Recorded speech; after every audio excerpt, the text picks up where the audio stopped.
സിപിഎമ്മിനെ പരിഹസിക്കാൻ വഴിവെക്കുന്നതും സ്വയം പരിഹാസ്യനാകാൻ ഉതകുന്നതുമായി നിരവധി പ്രസ്താവനകളാണ് മുൻ ഇടത് കൺവീനർ ഇ.പി. ജയരാജൻ നടത്തിയിട്ടുള്ളത്. പാർട്ടിയെ സ്വാഭാവികം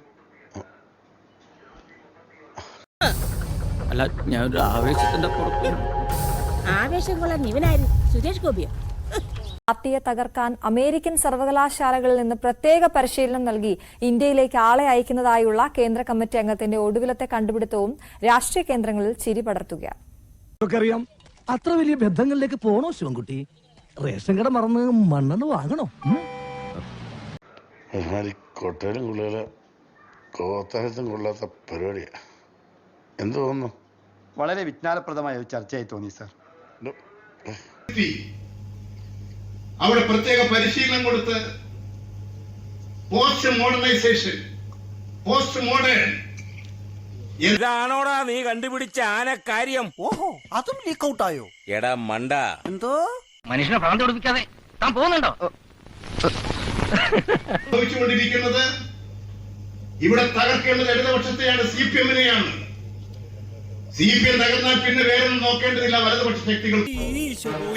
അയ്യോ എന്താ പാപ്പ, എനിക്കൊന്നുമില്ല. ആ ചെറ്റയോടൊന്നും വായടയ്ക്കാൻ പറ. വെറുതെ ഓരോന്ന് പറഞ്ഞ് മനുഷ്യനെ പേടിപ്പിക്കാൻ ിരിക്കെ ബോക്സിംഗ് താരം മുഹമ്മദ് അലി മരിച്ചതിൽ അനുശോചനം രേഖപ്പെടുത്താൻ ആവശ്യപ്പെട്ടപ്പോൾ വിളമ്പിയ മണ്ടത്തരം കേരളം മറന്നിട്ടില്ല.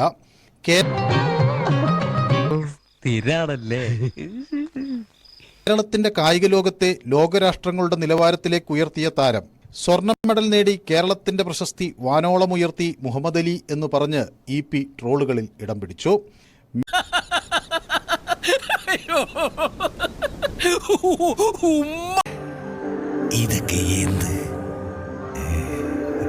മെസ്സിയെ കേരളത്തിന്റെ സ്വന്തം മേഴ്സിയാക്കി.